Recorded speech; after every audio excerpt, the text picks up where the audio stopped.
Hello guys, आज हमारे पास एक टॉपिक है कॉल बैक हेल्प। इंटरव्यू के पर्पज़ से काफ़ी इम्पोर्टेंट टॉपिक है, तो आज हम इसे पढ़ेंगे और थोड़ा डीपली पढ़ेंगे कि ये होता क्या है और इसका सॉल्यूशन हमारे पास क्या होता है जावास्क्रिप्ट के अंदर ही।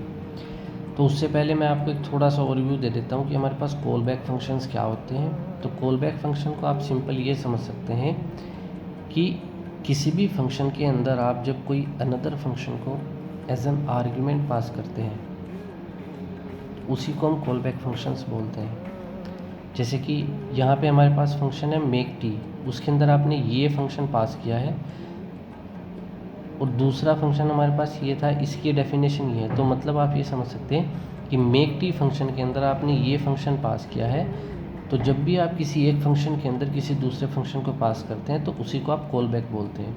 और कॉल बैक की ये भी फीचर होता है कि वो उस फंक्शन के कंप्लीट रन होने के बाद ही कॉल होता है। जैसे कि जब ये लाइन रन हो जाएगी तो ये तब ही कॉल होगा। ठीक है, तो सिंपली आपकी समझ आया होगा कि कॉल बैक फंक्शन क्या होता है। कि कॉल बैक फंक्शन वो फंक्शन होते हैं जो किसी दूसरे फंक्शन के एज एन आर्ग्यूमेंट पास होते हैं, तो उन्हीं को हम कॉल बैक फंक्शन बोलते हैं। उसके बाद हम एक रियल लाइफ एग्जांपल लेते हैं जिससे हम कि उसके बाद हम इस रियल लाइफ एग्जांपल को कॉल बैक हेल्प की प्रॉब्लम के साथ लिंक करेंगे। मान लीजिए एक रेस्टोरेंट के अंदर एक ऑर्डर हमने प्लेस किया है। ठीक है, ये ऑर्डर प्लेस किया। तो ऑर्डर प्लेस करने के बाद जो नेक्स्ट स्टेप हमारे पास होता है वो ये होता है कि रेस्टोरेंट जो है उस ऑर्डर को एक्सेप्ट करता है। एक्सेप्ट करने के बाद जो हमारे पास नेक्स्ट स्टेप होता है वो ये होता है कि उस ऑर्डर को प्रिपेयर किया जाता है। ठीक है, प्रिपेयर करने के बाद वो डिलीवरी बॉय को असाइन होता है। असाइन होने के बाद उस डिलीवरी बॉय जो होता है वो उस ऑर्डर को पिक करता है, देन उसको डिलीवर करता है। ठीक है, तो आप ये समझ रहे होंगे कि यहाँ हर एक स्टेप जो है वो एक दूसरे से रिलेटेड है। जैसे कि अगर ऑर्डर प्लेस हो गया, रेस्टोरेंट अगर ऑर्डर एक्सेप्ट ना करता, यहाँ पे एक्सेप्ट ना करता, तो वो फूड जो है वो प्रिपेयर ही नहीं किया जाता। मान लीजिए अगर फूड प्रिपेयर नहीं होता तो डिलीवरी बॉय को असाइन ही नहीं होता। ठीक है, अगर ये डिलीवरी बॉय को असाइन ही नहीं होता तो वो पिक ही क्या करता, और अगर वो पिक ना करता तो वो डिलीवर भी ना होता। तो मतलब ये भी जो है वो सब एक दूसरे से लिंक है। अब इसी को लिंक करते हुए हम कॉल बैक हेल्प की प्रॉब्लम को समझते हैं कि कॉल बैक हेल्प होता क्या है। आप ये समझिए कि जितने भी ऊपर हमने डिस्कस किया है वो सभी ऐसा फंक्शन हम ट्रीट करते हैं। तो मान लीजिए हमारे पास वो फंक्शन था सबसे पहले जिसने ऑर्डर को प्लेस किया। ठीक है, वो फंक्शन हमारे पास था प्लेस ऑर्डर फंक्शन। उसके अंदर आपने एक फंक्शन पास कर दिया एज अ कॉल बैक। ठीक है, एज अ कॉल बैक आपने उसके अंदर ये फंक्शन पास कर दिया। दूसरा फंक्शन क्या है हमारे पास, रेस्टोरेंट एक्सेप्ट, कि रेस्टोरेंट उसके ऑर्डर को एक्सेप्ट करता है।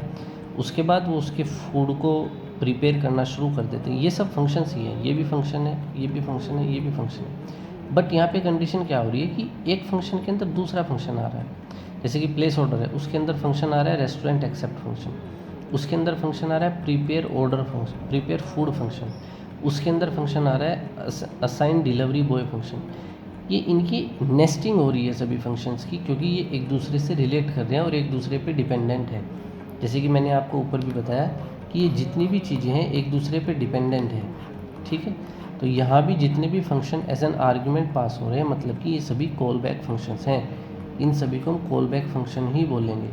ठीक है, तो क्या हुआ, उसके बाद पिक हुआ ऑर्डर, ऑर्डर के बाद डिलीवरी जो होगी, डिलीवरी होने के बाद हमने यहाँ सिंपल एक कंसोल मैसेज दे रखा है, इसका कोई रिलेशन नहीं है। वैसे मेन मोटिव यहाँ बताने का ये है कि कॉल बैक फंक्शन जब एक के अंदर एक दूसरे फंक्शन के अंदर पास होते हैं और वो दूसरा फंक्शन जब तीसरे फंक्शन के अंदर पास होता है, जैसे कि ये फंक्शन था वो दूसरे फंक्शन के अंदर पास हुआ, दूसरा फंक्शन तीसरे फंक्शन के अंदर पास हुआ, तीसरा चौथे के अंदर पास हुआ, चौथा पाँचवें के अंदर पास हुआ, तो ये हमारे पास एक नेस्टिंग बन गई। ठीक है, और ये फंक्शंस की नेस्टिंग या कॉलबैक्स की नेस्टिंग को ही हम कॉलबैक हेल्प बोलते हैं। और इससे होता क्या है, सबसे पहले कि एक तो ये अंडरस्टैंडेबल नहीं होती।